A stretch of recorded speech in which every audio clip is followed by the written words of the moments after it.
Friendship with God. An uncommon dialogue.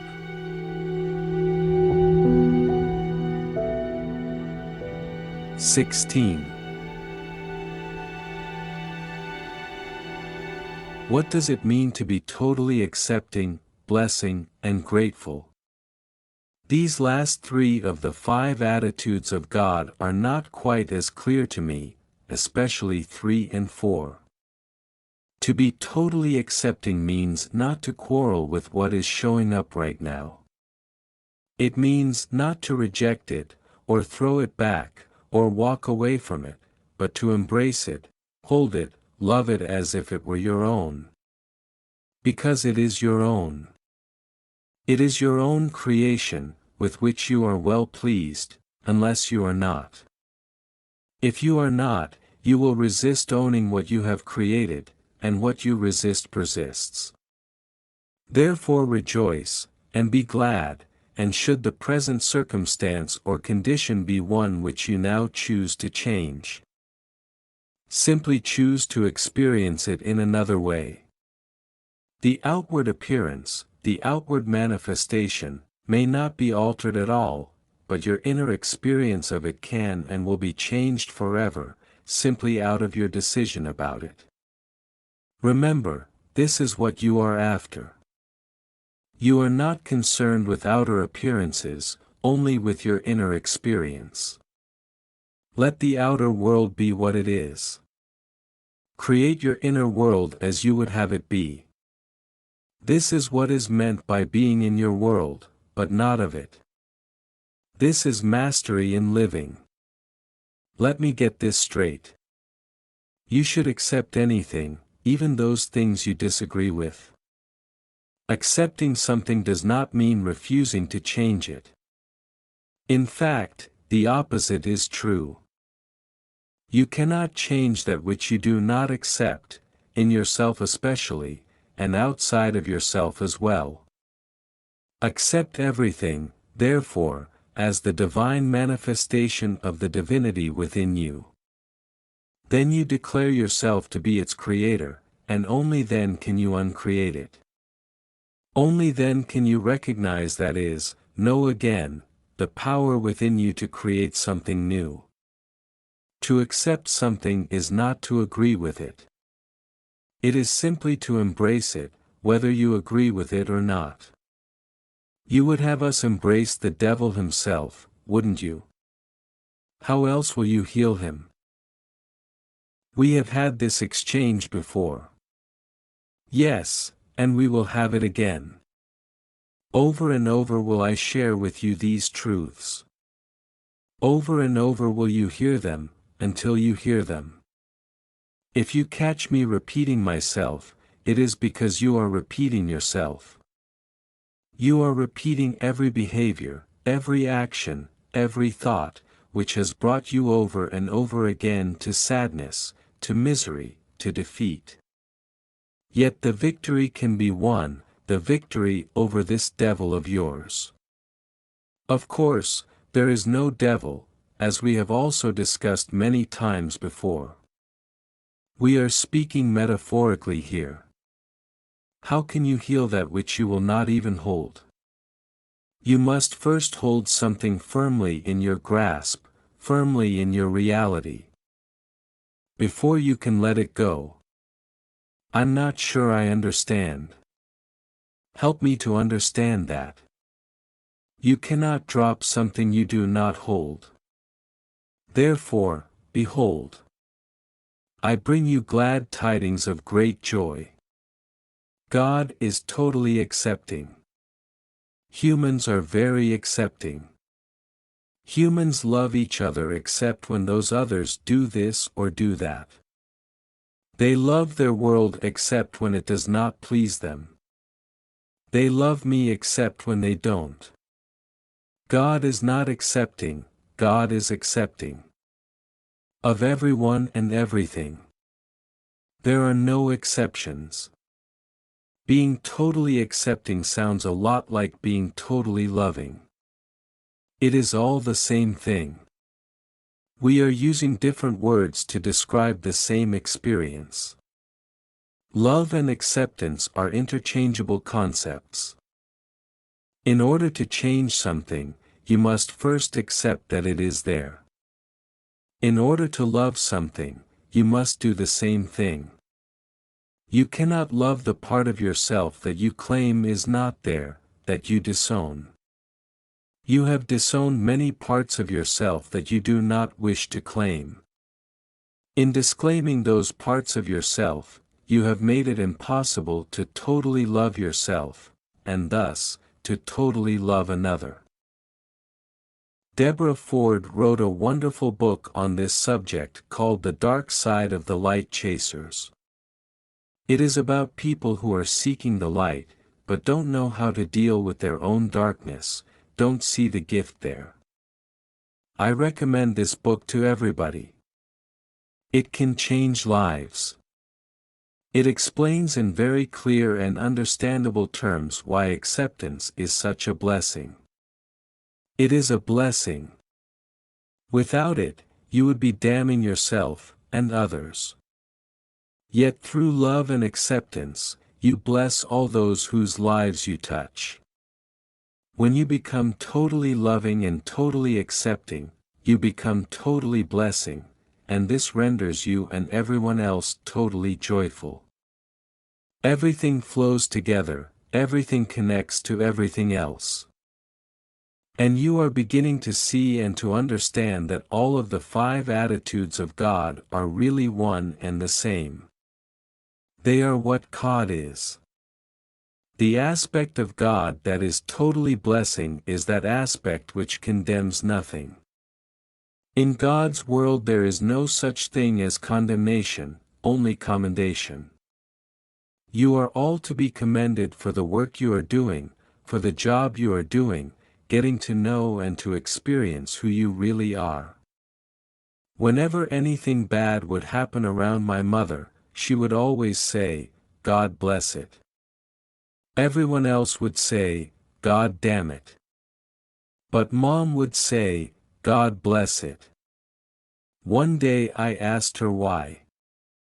She looked at me as if she couldn't quite comprehend how I could ask the question.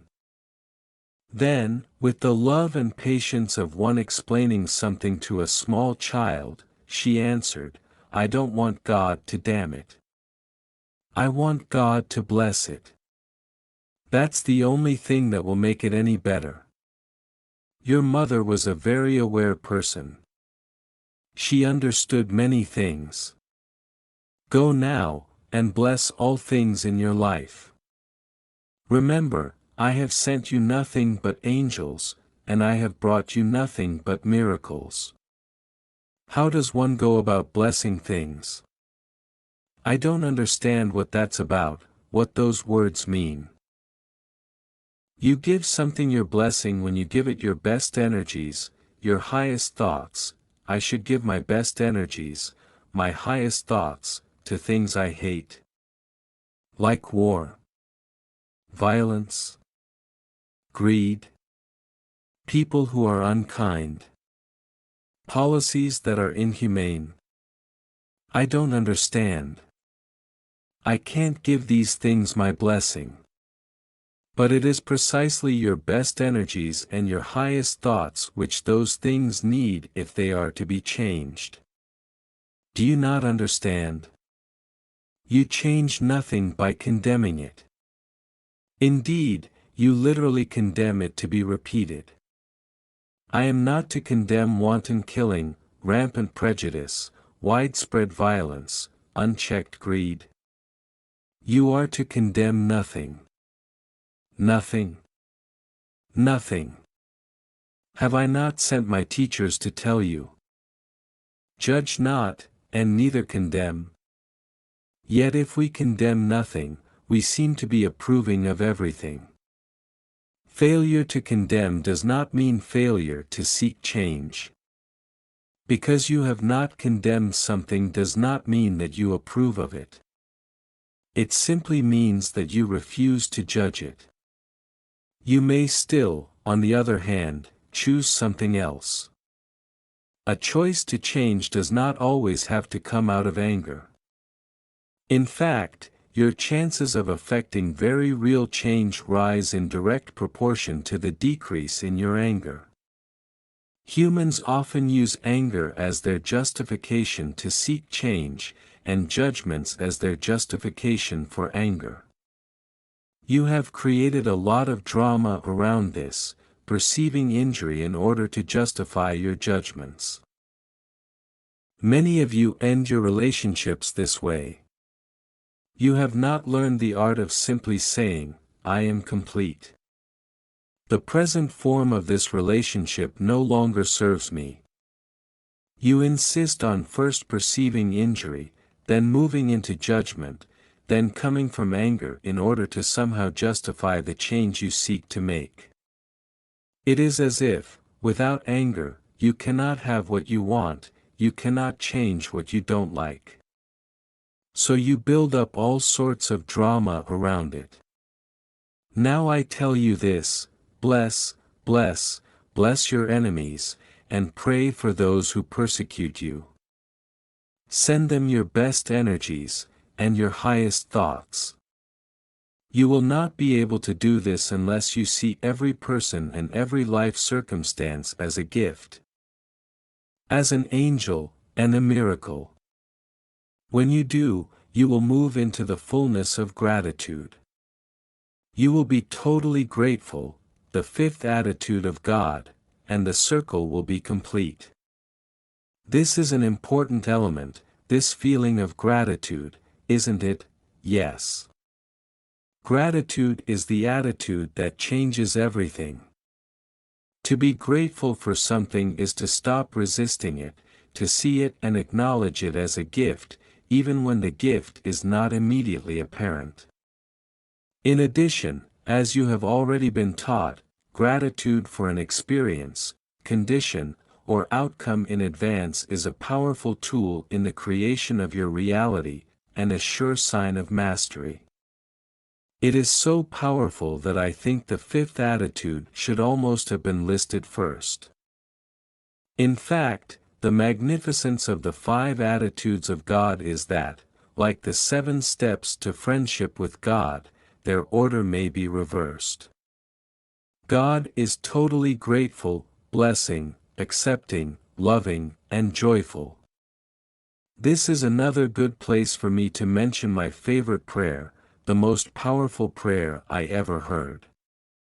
Thank you, God, for helping me to understand that this problem has already been solved for me. Yes, that is a powerful prayer. The next time you are confronted with a condition or circumstance you judge to be problematical, express your immediate gratitude not only for the solution, but for the problem itself. By so doing, you instantly change your perspective on it, and your attitude about it. Next, bless it, just as your mother did. Give it your best energies and your highest thought. In this, you make it your friend, and not your enemy, that which supports you, rather than that which opposes you. Then, accept it, and resist not evil. For what you resist, persists. Only what you accept can you change. Now, envelop it with love. Whatever you are experiencing, you can literally love any undesired experience away. In a sense, you can love it to death. Finally, be joyful, for the exact and perfect outcome is at hand. Nothing can take your joy away from you, for joy is who you are, and who you will always be. So, in the face of every problem, do a joyful thing. Like Anna sang in the musical story of The King and I whistle a happy tune, and every single time, the happiness in the tune convinces me that I'm not afraid. There you have it. You have it perfectly. I have a friend who uses these attitudes every day, in every moment. He heals other people by helping them to see how easily and quickly they can change their attitudes, and showing them what a difference such a change will make in their lives. His name is Jerry Jampolsky, Gerald G. Jampolsky MD, to be formal, and he wrote a groundbreaking book called Love is Letting Go of Fear. Jerry founded the Center for Attitudinal Healing in Sausalito, California, and there are now over 130 such centers in cities throughout the world. I have never known a kinder, more gentle man. He holds a positive attitude about everything. Everything. In his home, I have never heard a discouraging word. In this, he is remarkable, and his attitude about life is inspiring. Nancy and I were spending several days with Jerry and his wonderful and accomplished wife, Diane Surincioni, when, as life would have it, I found myself experiencing a personality clash with one of his other house guests. I'm sorry to say that I was not on top of it during this time. Tired and drained from many months on the road, I was not dealing with the situation very peacefully. Jerry saw that I was agitated, and he asked if there was anything he could do to help. As anyone who knows him will tell you, this is a common question from Jerry whenever he sees anyone around him experiencing any kind of discomfort. I told him that I was having some negative feelings about an earlier interaction with the other house guest. And Jerry immediately suggested that it might be beneficial to sit down with himself, Diane, and the other person to take a look at it and see what it would take to heal it. Then he asked me a probing question. Do you want to heal it, or do you want to hang on to the negative feelings? I told him I didn't think I was making a conscious decision to hold on to the negativity, but that I was having some trouble getting past it. Well, everything is going to depend here on your attitude about it, Jerry replied in a very kind, quiet voice. There's probably something very positive going to come from all this. Let's look to see what it is. We had the talk he suggested, and, with his facilitation and Diane's, the other house guest and I took the first steps on the road back to love. I was really grateful to have Jerry around, during a time when I just plain lost touch with my center, and who I really am. Without taking sides, without making judgments, without any drastic interventions other than a continuing suggestion to look at things in a different way and give myself permission to see another's point of view, Diane and Jerry not only played a huge role in healing the moment, but gave me tools with which to apply attitudinal healing principles to everyday life. Not all of us can be lucky enough to be around Jerry Jampolsky when we're having a rough moment. But we can be around Jerry's wisdom. That's why I am excited about his new book, Forgiveness, the Greatest Healer of All. What makes Jerry Jampolsky stand out is his remarkable attitude. It heals everything in sight, it even healed Jerry's sight. It happened that during the time we spent together, Jerry was experiencing some medical complications involving his eyesight, which was deteriorating. In fact, on one of the days we were there, he was scheduled to have some outpatient surgery, and there was a real possibility that the procedure could cause his eyesight to be diminished, rather than improved. In fact, there was a chance that he might lose his sight in one eye altogether. None of this seemed to bother Jerry. He wasn't giving it a second thought. He simply wasn't going to dwell on it. He avoided any discussion of it during the days before the surgery, and I remember that he left for the hospital with the biggest smile. Everything is going to be just fine, he announced, no matter how it turns out. I learned something that day from a master. To accept something is not to agree with it. It is simply to embrace it, whether you agree with it or not. Yes. I could see that Jerry was accepting and blessing the experience he was having. You give something your blessing when you give it your best energies, your highest thoughts. That's why I think immediately of Jerry when I hear about the 5 attitudes of God. He's a person who practices those attitudes consistently. People are always asking me how my life has changed since my books have come out. Meeting and becoming friends with people like Jerry Jampolsky is one change that has blessed me deeply. Connecting and developing personal relationships with many people who I have personally admired through the years has been one of the most instructive and humbling outcomes of having produced the Conversations with God trilogy. I have seen in these extraordinary people what I have yet to master. And they have inspired me. There have been other changes, of course, and the most important of these is in my relationship with God. I now have a personal relationship with God, and that has resulted in an experience of continued well-being, of quiet empowerment, of personal growth and expansion, of deeply enriching inspiration, and of sure and certain love. As a result of this, every other important aspect of my life has changed as well. Everything about the way I hold the experience of relationship is different, and my personal relationships are reflecting that. My personal interactions with others have become joyful and satisfying. As for life partnership, I am at this writing in the 5th year of my marriage to Nancy. And ours has been almost a fairy tale romance. It was wonderful at the beginning, and it has become even more wonderful with every passing day. That does not mean it is guaranteed to last forever in its present form. I am not going to predict that, because I am not going to put that kind of pressure on either Nancy or myself.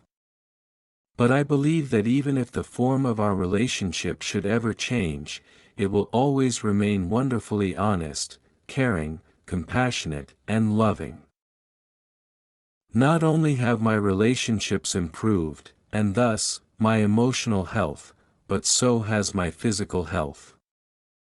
I am now in better condition than I was 10 years ago, and feeling enlivened and energized. Again, I am not going to predict that it will always stay that way, because I am not going to put that pressure on myself, but I can tell you that even if my health does change, my inner peacefulness and my deep joy will not, for I have seen the perfection of my life, and I no longer question outcomes, nor struggle against them. My understanding of abundance has also shifted, and I now experience a world without lack or limitation. While I know that this is not the experience of the majority of my fellow humans, I work consciously every day to help others change their experience, and I share of my abundance freely, supporting causes and projects and people with whom I am in agreement, as another means of expressing and experiencing and recreating who I am. And yes, I have been inspired by the many wonderful teachers and visionaries I have come to know on a personal level. I've learned from them what makes human beings stand out, what lifts them above the crowd. This is not about star worship or name dropping, because I am clear that what lifts these remarkable individuals can lift us as well. The same magic resides in all of us, and the more we learn about people who have made life's magic work, the more we can make it work in our own lives. In this way we are all each other's teachers. We are guides, calling each other not really to learn, but to remember, to know again, who we really are. Marianne Williamson is such a guide.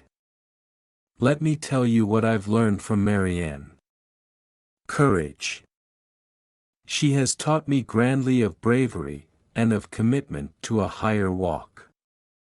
I have never known a person with more personal strength or spiritual stamina, or of greater vision. But Marianne does not merely talk of her vision for the world, she walks that vision, every day, working tirelessly to put it into place. That is what I have learned from her, to work tirelessly to put into place the vision you have been given, and to do so courageously. Act now. I was in bed with Marianne Williamson once. She's going to kill me for telling you this, but it's true. And I learned many wonderful things in those moments we shared. Okay, maybe not in bed, but on the bed. And my wife, Nancy, was in and out of the room, chatting away with us as she went about packing. The fact is, we were hanging out at Marianne's home, enjoying some precious and rare personal time together. And early on the morning of my departure, Marianne and I wound up sitting on her bed together, sharing orange juice and sneaking a pastry, talking about life. I asked her how she managed to keep going, how she had continued her breakneck pace for so many years, touching so many lives in such an extraordinary way. She looked at me softly, but with a strength behind her eyes that I remember to this day. It's about commitment, she said. It's about living the highest choices you make, the choices many people only talk about. Then she challenged me. Are you ready to do that? She asked. If you are, wonderful. If you're not, get out of the public eye, and stay out.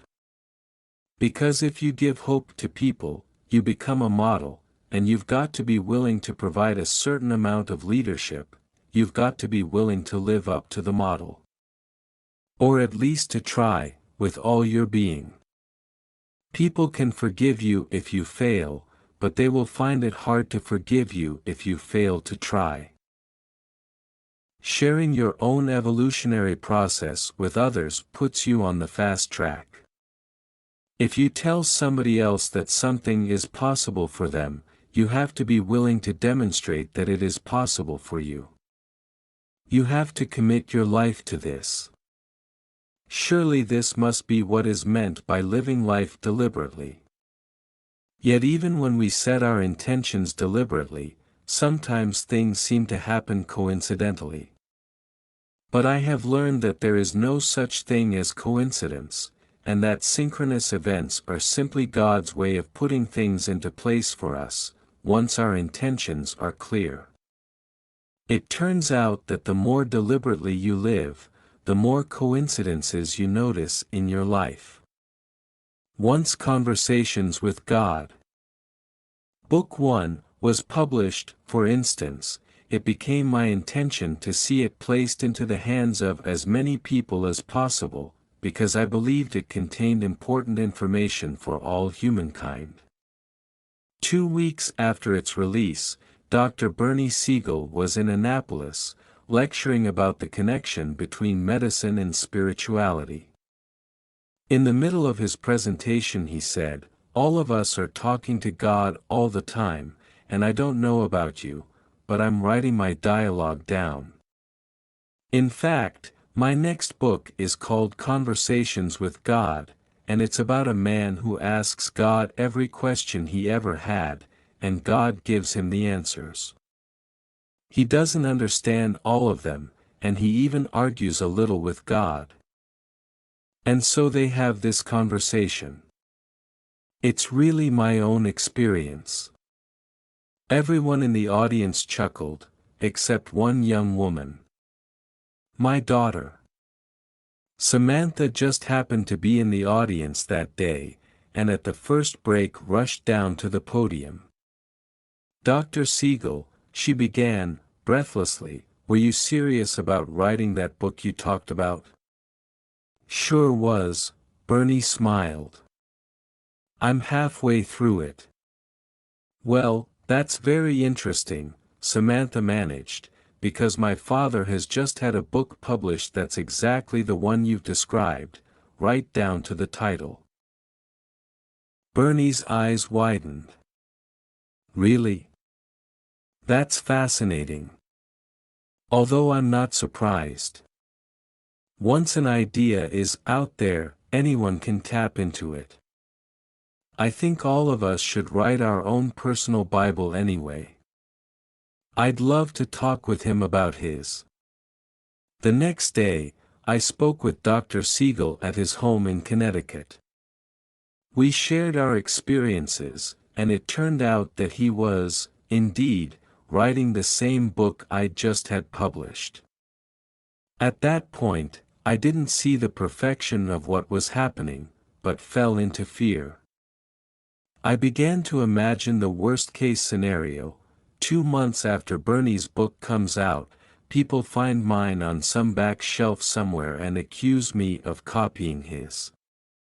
I was too embarrassed to share any of these thoughts during our conversation. After all, my own book warned against fear-based thinking, saying repeatedly to throw out negative ideas and replace them with positive ones. Bernie kindly said that he'd love to read my book, and I promised to send him a copy. I hung up, and tried to apply some positive thinking. For several weeks I alternated between worrying and wondering. Wondering is the opposite of worrying. It is to something wonderful as worrying is to something worrisome. These days I wonder a lot, that is, produce, with my mental energy a lot of wonder. In those early days I was still caught up in worrying at least half the time. Half-time wondering must have been enough, because do you know what Bernie Siegel did? Not only did he retitle and rework his own book, he turned around and endorsed mine. His was the first celebrity endorsement which Conversations with God received, and it helped book buyers, who might have been skittish about a previously unpublished author, see the value of what I had produced. Now, folks, that's class. That's the action of a big person, who knows he has nothing to lose by lifting up a fellow human being. Even when that fellow human being is walking all over the same territory covering the same ground, here is a man capable of saying not only hey there's room enough for all of us, but, even, I'll give this person some of my space. I've since come to know Bernie on a personal level. We've even made presentations together. He is a sheer delight, with a sparkle in his eyes that lights up every room. That is the sparkle of selflessness, or what I have come to call, in my personal shorthand, the Bernie factor. Your eyes will sparkle, too, when you go through life as Bernie does. Lifting up everyone whose life you touch. Surely this must be what is meant by living life beneficially. Elizabeth Kubler-Ross used to say all true benefits are mutual, and that was a great teaching, for when we benefit others, we benefit ourselves. I know a man who understands this perfectly. Gary Zukav lives an hour from me. We've spent some time together, Gary and his spiritual partner, Linda Francis, and Nancy and me, at my home in Southern Oregon. He told me over dinner once about how, 10 years before, he'd written The Seed of the Soul.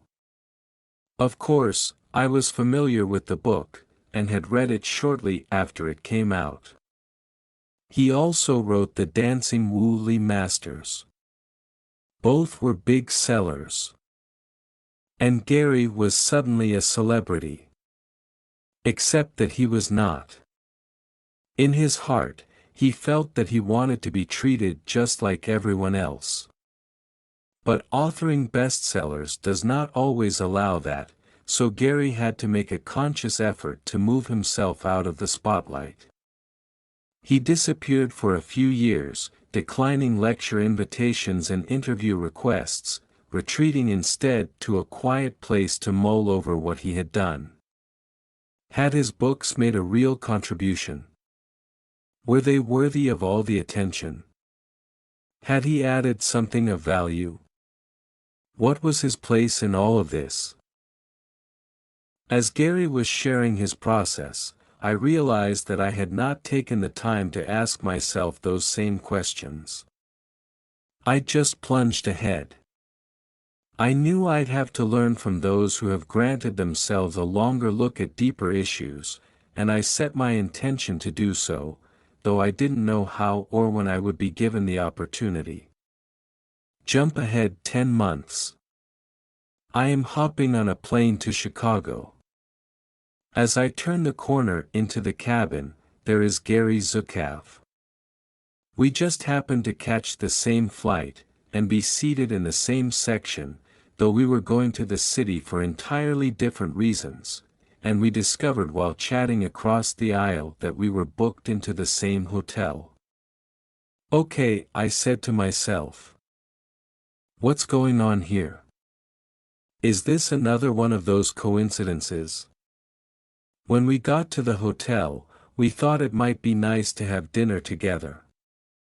I was in the process of producing the book you are now reading, and it was not going well. Everything had come to a complete halt. As we scanned our menus, I was sharing this with Gary. I told him that I was worried, because I was including stories from my life in the book, and I didn't know if my readers would be interested. What they are interested in is truth, Gary said simply. If you tell anecdotes just to tell anecdotes, they have limited value. But if you describe experiences in your life in order to share what you learned from them, they become invaluable. Of course, he added quietly, you have to be willing to show yourself completely in order to do that. You can't hide behind a persona. You have to be willing to be authentic, transparent, and to say things the way they are. If you're not responding to a life situation from a place of mastery, say so. If you're falling short of your own teachings, admit it. People can learn from that. So, Gary said, tell your anecdotes, but always include where you are, and what you have learned. Then we can stay with your story because it becomes our story. Don't you see? We're all walking the same path.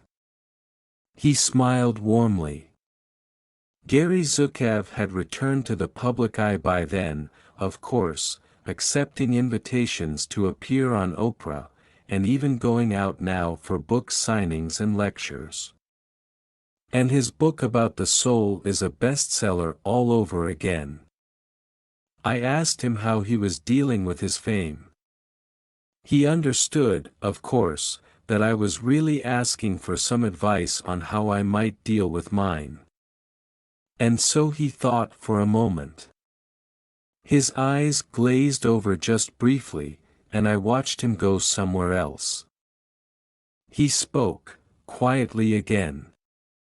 First, I have to find my center, my inner truth, my authenticity. I search for this every day. I seek it actively. I went looking for it before I answered your question. Then, I try to move from there in everything I do, whether it's my writing, or a media interview, or a book signing somewhere. If I'm on Oprah, for instance, I try to forget that I'm talking to 70 million people. I've got to keep talking to the people right in front of me, to the audience right there in the studio. And if I never abandon my center, I stay in tune with myself, and that allows me to stay in tune with others, and with everything around me. Surely this must be what is meant by living life harmoniously. My authentic truth is that life has been exciting since the Conversations with God trilogy was published, and one of the exciting parts of it has been learning that most people of fame and importance are not inaccessible and unapproachable and self-inflated, as I sometimes imagine them to be. In fact, it's just the opposite. The people of high profile whom I've met have been wonderfully real, genuine, sensitive, and caring, and I'm coming to see that these are qualities which are common to people who stand out. One day the phone rang at my home, and it was Ed Asner. He, along with Ellen Burstyn, read the words of God on the audio tapes of CWG. We got to talking about the 8-column, top-of-the-page excoriation of me that morning in the Wall Street Journal. "Hey," Ed growled, "don't let him get to you, kid." I could sense his energy shift as he sought to give me some words of encouragement at what he knew must have been a low point for me. I said that I was thinking of writing a letter to the Journal in response to its hit piece. "Nah," he said, "don't do that. That's not who you are. I know a little bit about the press tearing you apart," he said, chuckling, then he became serious. "They don't know who you are. But you do. Stay close to that, because that's what's most important. They'll come around. They all come around. As long as you stay who you are. Don't let anyone or anything pull you out of your truth." Ed Asner, like Gary, is a gentle, loving person, who understands all about authenticity. And lives it. So does Shirley MacLaine. I met Shirley through Chantal Westerman, then the entertainment correspondent for Good Morning, America. We were going to be filming an interview for GMA, and on the day of the shoot Chantal and Nancy and I were lunching in Santa Monica. "I know someone who you should know, and who should know you, and I'm sure she'd be interested in meeting you," Chantal offered over salad. "Can I call her?" "Who are we talking about?" I asked. "Shirley MacLaine," Chantal replied casually. "Shirley MacLaine?" I shouted inside my head. I get to meet Shirley MacLaine. Outwardly, I tried to remain cool. "Well, if you'd like to arrange it," I said in my best offhanded manner, "go ahead." Do you suppose that if we show people that we're really excited about something, we imagine that we're somehow going to be more vulnerable? I don't know. I don't know what that is. I just know that I'm giving it up. I'm throwing away all the protective wrappers I've had around me so that people would never know what I'm thinking, how I'm feeling, or what's going on with me. What's the point of living if I'm spending half my life hiding out? I've tried to learn from people like Gary and Ed and Shirley. We had dinner with Shirley that night in the private dining room at the Beverly Hills Hotel. Shirley MacLaine is a very real person, one of the realest I've ever met, and she gets right down to compelling you to be real with her. 2. By that I mean, she doesn't have time for a lot of meaningless pleasantries. She's not much into small talk. "So," she said as I slid into the booth next to her, "did you really talk to God?" "I think so," I replied modestly. "You think so?" She was incredulous. "You think so?" "Well," I stammered, "that was my experience." "Then don't you think you should say that?" "Isn't that what happened?" "That is what happened. It's just that some people have a hard time accepting that if I just pop right out with it." "Oh, you care what people think?" Shirley probed, her face now very close, her eyes searching mine. "Why?" Shirley is always asking questions. "What do you think about this? What do you know about that? What makes you think that you know what you think you know? How is it for you when so-and-so happens?" I've enjoyed several visits with Shirley since. And I'm pretty clear why she is such an incredible actress. She seems to make every person she meets a case study, taking a very real interest in them, and she gives to each person a very real part of herself. She holds nothing back. Her joy, her laughter, her tears, her truth, it's all there, given as a gift from a genuine person being genuinely herself. She does not tailor her behavior, her personality, her comments, or conversation to anybody for any reason. And here's what Shirley has shared with me, not from anything in particular that she has said during our times together, but just from her beingness: never take someone else's answer for your own, never give up who you are, and never stop exploring who you could be if you move to the next level. That takes courage. Which brings me to two of the most courageous people I know, Ellen DeGeneres and Anne Heche. It was in December of 1998 that Nancy and I received an invitation to spend a few days with these two remarkable women. They asked if we could arrive in time for a day-long gathering they were planning with a few friends for January 1st. We're starting a new life in this new year, and we couldn't think of anyone we'd rather spend New Year's Day with than you, their message said. The books have inspired us so much. Nancy and I flew in from Estes Park, Colorado, where we'd just finished, that morning, our annual year-end Recreating Yourself retreat. I don't think there's any place on earth where I have felt more comfortable, more rapidly than I did in Ellen and Anne's home. It's difficult not to feel instantly comfortable, because in their space all pretense is gone, all things disingenuous disappear, and what's left is unconditional acceptance of who you are, as you are, no excuses required, no explanations needed, no guilt or shame or fear or feeling of being not enough. The experience is not the result of anything in particular that Ellen and Anne are doing, but what they are being. First, they are being loving. Openly, honestly, continuously. This shows up as warmth and an easy affection, shared with each other, and with everyone else in the room.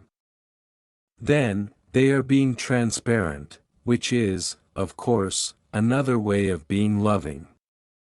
There isn't a hidden agenda, there isn't an unspoken truth, there isn't a single deception in the space.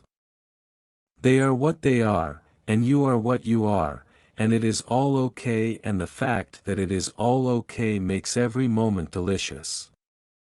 And in Ellen's home, and Anne and Ellen's heart, say simply, "Welcome, you're safe here." That is such a special gift to give to another. I only hope that I can always provide such safety in my own space. With everyone I touch. I have had it modeled for me now by many masters. I just wish I could have met these wonderful people a few years earlier. Everything is perfect. You met them at just the right time. Yes, but a few years earlier I could have learned what their lives have taught me before I did so much damage to others. You have done no damage to others, any more than others have done damage to you. Have you not had people who you've imagined to be villains in your life? Well, maybe one or two.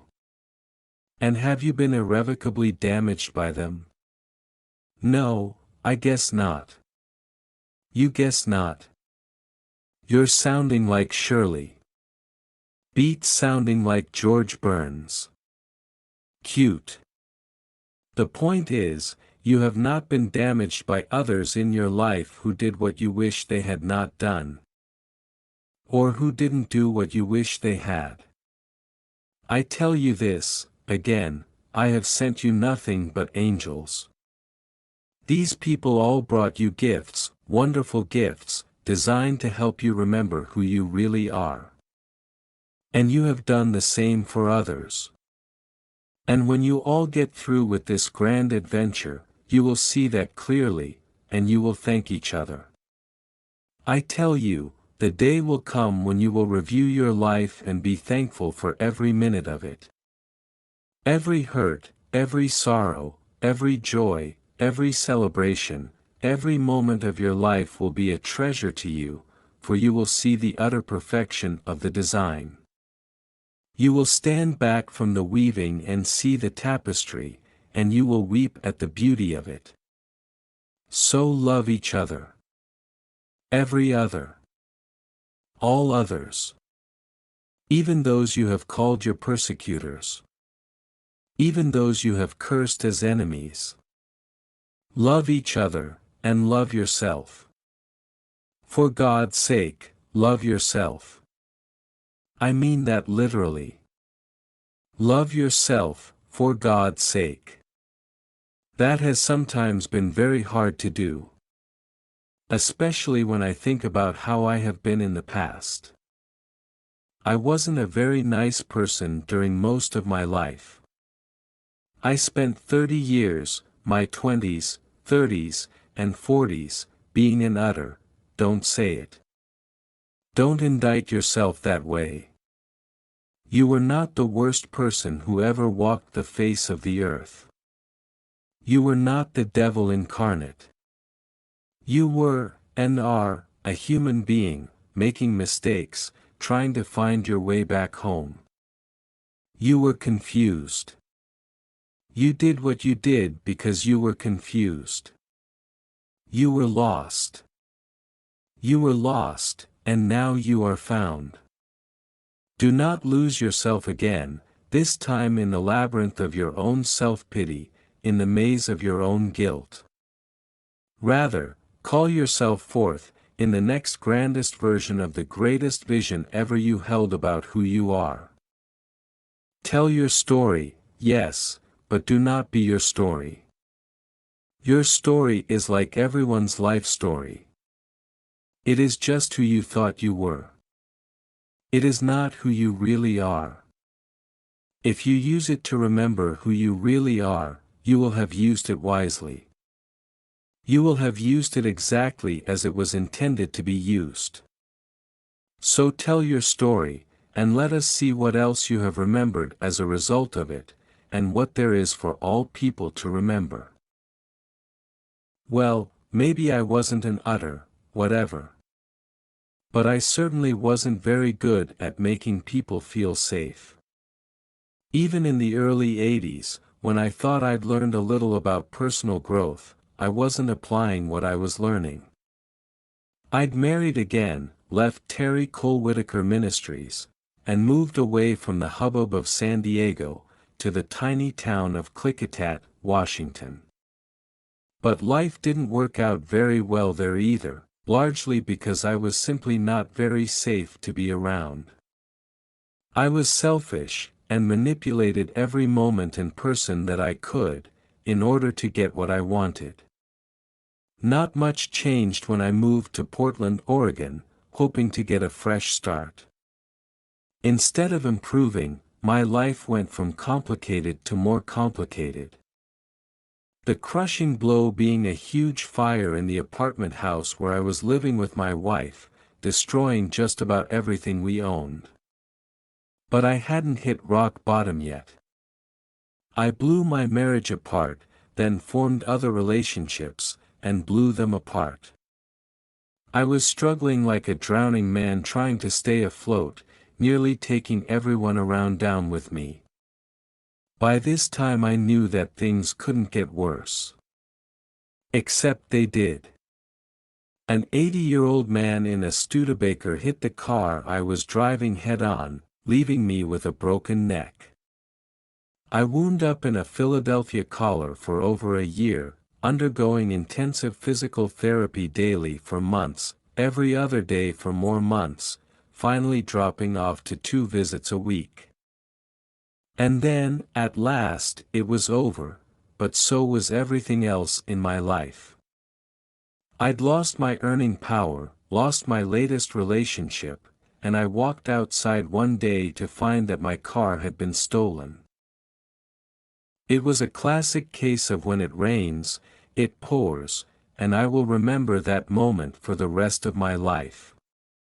Still reeling from everything else that was going wrong, I walked up and down the street in the vain hope that I'd simply forgotten where I'd parked. Then, with utter resignation and deep bitterness, I dropped to the sidewalk on my knees and wailed away my anger. A passing woman gave me a wide-eyed look and scurried to the other side of the street. 2 days later I took the last few dollars I had and bought a bus ticket to Southern Oregon, where 3 of my children were living with their mother. I asked if she could give me some help, maybe let me stay in an empty room she had in the house for a few weeks until I could get on my feet. Understandably, she turned me down, and turned me out. I told her that I had no place else to go, and she said, "You can have the tent and the camping gear." That's how I wound up on the center lawn at Jackson Hot Springs, just outside Ashland, Oregon, where the space rental was $25 a week that I didn't have. I begged the campground manager for a few days to get some money together, and he rolled his eyes. The park was already filled with transients, and the last thing he needed was one more, but he listened to my story. He heard about the fire, the accident, the broken neck, the stolen car, and the incredible unending run of bad luck, and I guess his heart went out to me. "Okay," he said. "A few days. See what you can work out. Put your tent down over there." I was 45 years old, and I felt my life had come to an end. I had gone from being a well-paid professional in the broadcasting industry, managing editor of a newspaper, public information officer for one of the nation's largest school systems, and a personal assistant to Dr. Elizabeth Kubler-Ross, to picking up beer cans and soda bottles on the streets and in the park to claim the 5-cent deposit. 20 cans make $1, 100 make a flyer, and 5 livers a week keeps me in the campground. I learned a few things about life on the streets during the better part of a year that I spent at the hot springs. I wasn't exactly on the street, but I was the next closest thing to it. And I found out that there's a code out there in the open air, on the streets and under the bridges and in the parks, that, if the rest of the planet followed it, would change the world, help each other. If you're out there for more than a few weeks, you get to know the others who are out there with you, and they get to know you. Nothing personal, mind you, nobody asks about how you came to be there. But if they see you in trouble, they won't pass you by as so many underroof people will. They'll stop, ask, "You okay?" And if you need something they can help you with, you've got it. I've had guys on the street give me their last pair of dry socks, or half the day's can pickings, when it looked like I wasn't going to make my quota. And if somebody made a big score, a flyer or a 10 spot from a passerby, he'd come back to the campsite with food for everybody. I remember trying to set up that first night. It was already dusk when I got to the grounds. I knew I had to work fast, and I didn't exactly have tons of tent pitching experience. The wind was whipping up, and it looked like rain. "Tie her down to that tree," came a gruff voice out of nowhere. "Then send a line back over to the telephone pole. Put a marker on the line, so you don't kill yourself in the middle of the night going to the John." The rain began falling lightly. Suddenly we were putting the tent up together. My unnamed friend said nothing that wasn't necessary, limiting his comments to "need a stake over here, and better get the fly up, or you'll be sleeping in a lake." When we were finished, he did most of the work. Actually, he tossed my hammer to the ground. "That ought to hold ya," he muttered and walked away. Hey, thanks, I called after him.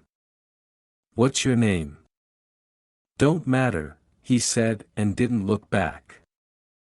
I never saw him again. My life became very simple in the park. My biggest challenge, and my biggest desire, was staying warm and dry. I wasn't yearning for a big promotion, worrying about getting the girl, fretting over the phone bill, or asking myself what I was going to do with the rest of my life. It was raining a lot, and the chill winds of March were blowing, and I was simply trying to keep warm and dry. Once in a while I wondered how I was going to get out of there, but mostly I wondered how I was going to get to stay there. $25 a week was a lot of money to come up with out of thin air. I intended to look for work, of course. But this was right here, right now. This was about tonight and tomorrow and the day after that. I was mending a broken neck, had no car, no money, very little food, and no place to live. Then again, it was spring, moving into summer. That was on the plus side. Every day I rummaged through the trash cans in hopes of finding a newspaper, half an apple that somebody didn't finish, a lunch bag with a sandwich that Junior wouldn't eat. The newspaper was for extra padding under the tent. It kept the warmth in, the seepage out, and was softer and more level than the lumpy ground.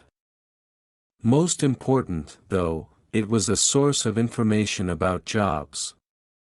Every time I got my hands on a paper, I scoured the classifieds, looking for work. With my neck injury, I couldn't do anything very physical, and most of the jobs immediately available for men were physical. Day laborer. Helper on this crew, or that. But 2 months into the search, I hit pay dirt. My heart jumped. How many guys could there be in Medford, Oregon, with experience in broadcasting who weren't already working? I raced to the telephone booth, flipped the "thank God they were there" yellow pages to broadcast stations, dropped in one of my precious quarters, and called the number. The program director, who I knew would be doing the hiring, was not in. "Can he get back to you?" a lady's voice was asking. "Sure," I said, casually mentioning, in my best radio voice, that I was calling in reference to the help wanted ad. "I'll be here until 4 o'clock. I gave her the pay phone number and hung up, then sat on the ground next to the booth for 3 hours, waiting for the call back that never came. The next morning I found a paperback romance novel in the trash, snatched it up, and headed back to the phone booth.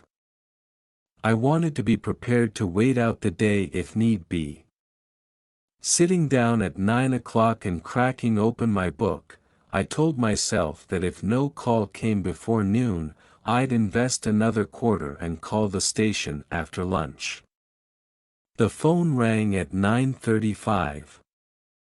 "Sorry, I couldn't get back to you yesterday," the PD said. "I got tied up." "So, I'm told you saw the ad for a weekend jock. You got experience?" Again, I went deep into my lower register. "Well, I've done some work on the air here and there," I said nonchalantly, then added, "over the last 20 years. While this exchange was taking place, I prayed that a big RV didn't rumble into the park as I was standing there talking. I didn't want to have to explain why a huge vehicle was driving through my living room. "Why don't you come in?" the program director offered. "You got an air check?" An air check is a tape recording, edited to exclude the music, of a disc jockey's on-air work. I definitely piqued his interest. "No, I left all my stuff in Portland," I fibbed.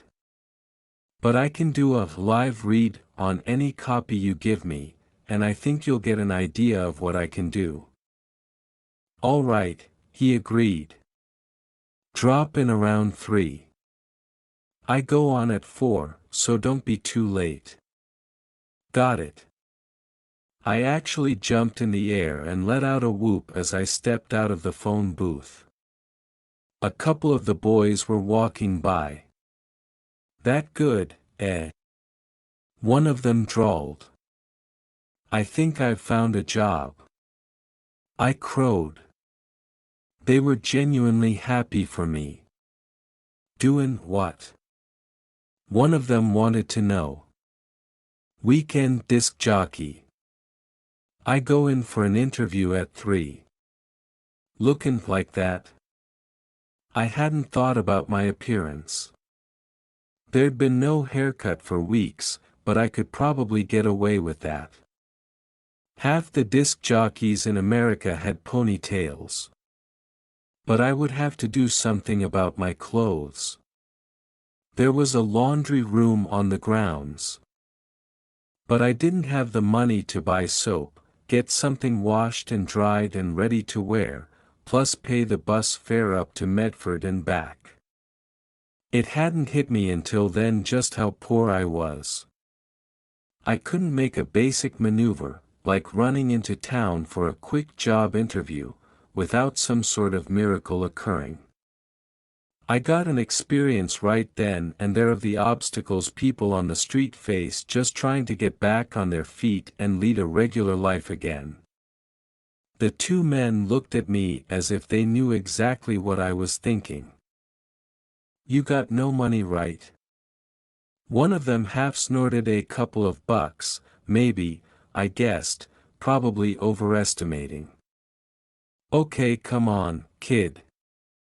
I followed them to a circle of tents where a number of other men were camped. He's got a chance to work his way out of here, they explained to their friends, and mumbled something else I didn't hear. Then, turning to me, the older of the two men growled, "You got something decent to wear?" "Yeah, in my duffel bag, but nothing clean, nothing ready." "Bring it back over here." By the time I returned, a woman I'd seen around the springs had joined the men. She lived in one of the small trailers that dotted the park.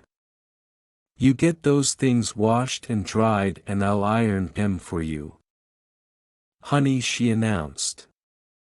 One of the men stepped forward and handed me a small brown paper bag, jingling with coins. "The fellas dipped in and pulled this together," he explained. "Go do yet laundry." 5 hours later I showed up at the radio station bright-eyed and bushy-tailed, and looking like I'd stepped out of my uptown apartment. I got the job. We're talking $6.25 an hour, for 2 8-hour days, the program director said. "I'm sorry, I can't offer you more. You're overqualified, and I'd understand if you decided you can't take it. $100 a week." I was going to make $100 a week. That's $400 a month, at that time in my life, a fortune. No, it's just what I was looking for right now," I offered offhandedly. "I've enjoyed my career in radio, and now I've gone on to something else. I just wanted to find a way to keep my hand in it. This'll be fun for me." And I wasn't lying, because fun it was. The fun of surviving. I lived in my tent for a couple more months, and I saved up enough to buy myself a '63 Nash Rambler for $300. I felt like a millionaire. I was the only one in our group at the campsite with wheels, and the only one with a regular income, and I shared both freely with all the others, never forgetting what they had done for me. Nervous about the dropping temperature, I moved in November into one of the tiny one-room cabins at the park that rented for $75 a week. I felt guilty leaving my friends outside. None of them had that kind of money, so I'd invite one or two of them to share the space with me on the really cold or rainy nights. I tried to rotate the guys around, so everyone had a chance to get out of the weather. Just when it looked like I'd be working part-time forever, I received a surprise offer from another radio station in town to come over and do their afternoon drive time show. They'd caught my weekend gig and liked what they heard, but Medford is not exactly a big radio market, and I was offered $900 a month to start.